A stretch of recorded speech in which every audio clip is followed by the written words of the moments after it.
for the function that defines the Allee effect for one-dimensional systems. And I'm going to talk about how we can find the stability of each equilibrium point using linear stability analysis by looking at the derivative df dx. So here you see a black line that graphs the function f of x, and you should see the hopefully familiar form of what we call the Allee effect, where we have a linear growth rate term Rx, and then we have our logistic term with a carrying capacity here, 1 minus x over k.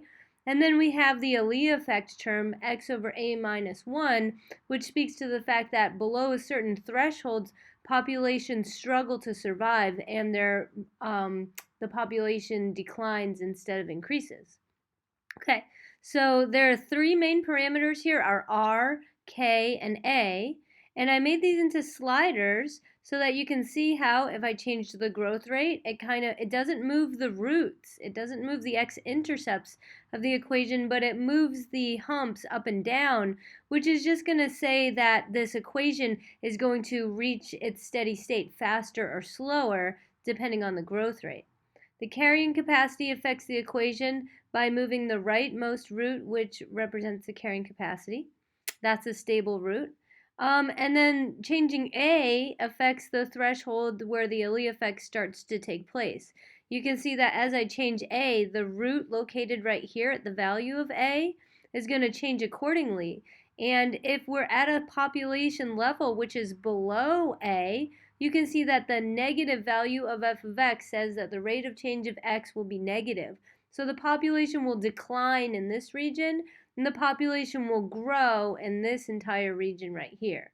Over here, the population will also decline because f of x is negative, but it will just tend towards the carrying capacity, which is a nice stable place for that population to be. Okay, so that's just the setup of the Allee effect, and now we're going to go into linear stability theory, and for that I'm going to graph the derivative f prime of x, also known as df dx.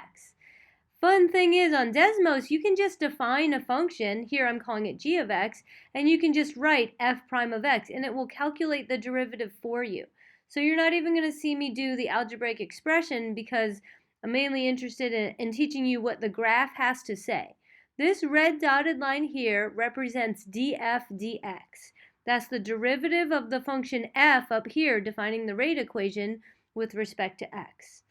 Okay, so linear stability theory tells us to make note of the equilibrium points and then look at what df dx's value is at those points. We're going to do that one at a time. First, starting with the fixed point that represents extinction. So here, when I'm clicking on here, you can see that I've got a purple dot representing this equilibrium point right here. Remember that equilibria in a graph of f of x versus x are represented by the roots of the equation, so the places where the graph intersects the x-axis. So here's one equilibrium point, and I'd like to know if it's stable or unstable. If the derivative evaluated at that point is a negative value, it will be stable. If the derivative evaluated at that point is a positive value, the fixed point will be unstable. So what I'm going to do here is I'm also going to look at what the value of the derivative is at the same exact point that I'm interested in, which is this fixed point here. And here I just made a nice label so you can kind of match them up. This is the equilibrium representing extinction at x equals 0. And if I was to evaluate the derivative, if I was to look at the value of f prime at that fixed point, you can see a negative value would come out of that. And because of that, I can conclude that 0 is a stable fixed point. That means that if things are in this region right here, they're going to decrease and they're going to tend towards that fixed point. The second fixed point right here is located at A, and so I'm going to have it with a blue dotted label. There's the fixed point A right there. And then if I want to know if this fixed point is stable or unstable, I would look to see what the value of the derivative f prime is at that point. So here's me evaluating the derivative at that point, and I can see that if I looked at that derivative, it would be positive. And because this equilibrium has the f prime at this equilibrium point is positive, the conclusion from linear stability theory is that this is an unstable equilibrium point. And so if I start nearby to this point to the right, you'll see the rate equation tells me to go to the right away from that point. And if I start nearby that point to the left, you'll see the rate equation tells me to go to the left, also away from that point. So that's an unstable fixed point right there. The last fixed point is the carrying capacity, which I've labeled in green right here. And so you can see that f of that point is 0. That's what tells me it's an equilibrium point. And if I was to evaluate the derivative, well, the derivative is all the way down here. And you can see that it's a highly negative value. And because it's a negative value, it means that this equilibrium point is a stable point. So you can see that population levels starting in this region nearby would be told to, by this positive value, go to the right. And if nearby points started over here, this negative value would tell them to go to the left. So either way you slice it, things are tending toward this fixed point. They're attracted to it, and it's a stable equilibrium point. One question that came up is, what are the significance of the peaks and the troughs in the rate equation of f of x? Those are significant points, but these troughs and peaks here do not represent equilibrium points. What they represent are places of relative minima and relative maxima in the rate equation itself. That means that when I'm looking at solutions to this equation, let's say that I started somewhere over here and it told me to tend towards this stable fixed point here. Well, I would start by going to the right at this speed. Remember, this black line represents the speed at which I'm moving. And I would start to pick up speed, and I would go faster and faster, and at this peak point right here, I would be moving as fast as I can towards this equilibrium.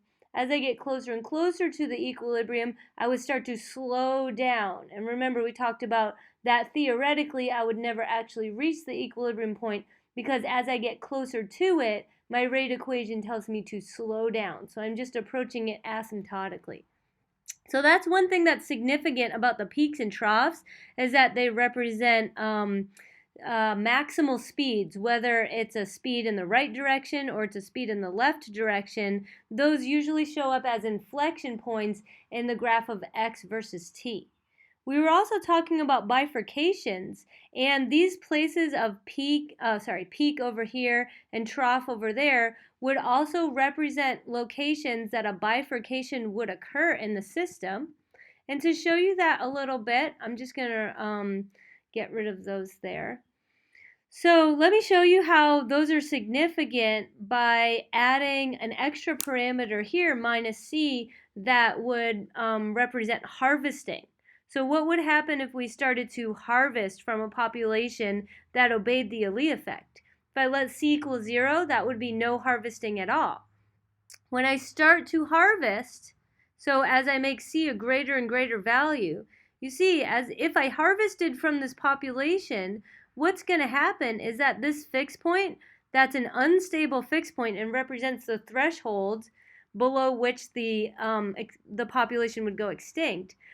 That threshold changes and that moves to the right, you see? So as I start to harvest more and more from the system, what happens is, now if my population dips below this level, it is sure to go extinct. And if I harvest even more, now if my population dips below this level, it will start to go extinct.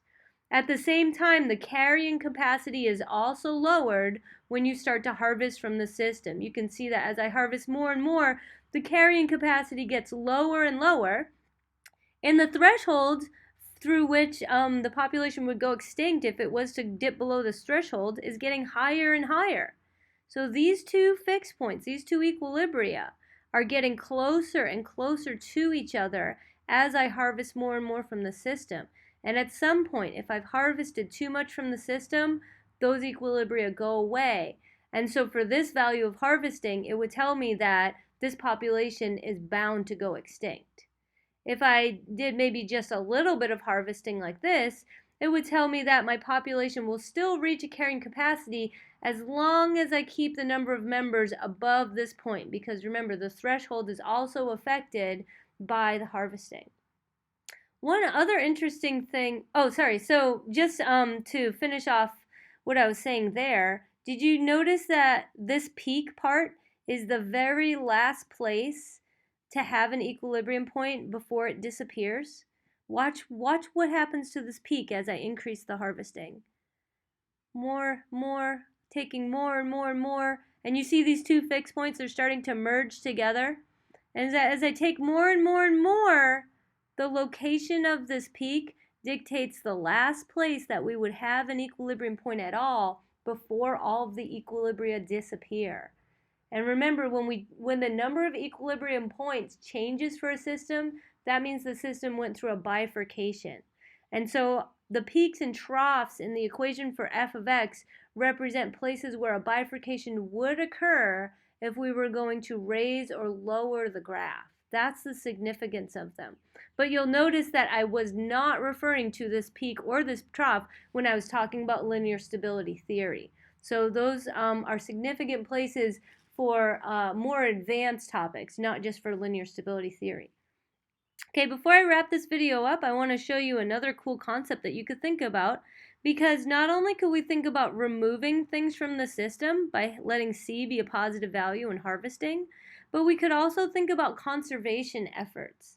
Let's say that we have a population which is very strongly affected by the Allee effect.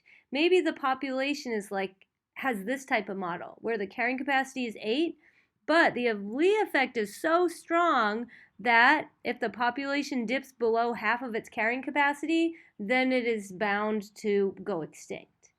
If we have a population like that, we might want to consider some sort of conservation efforts by adding members to the system instead of removing them.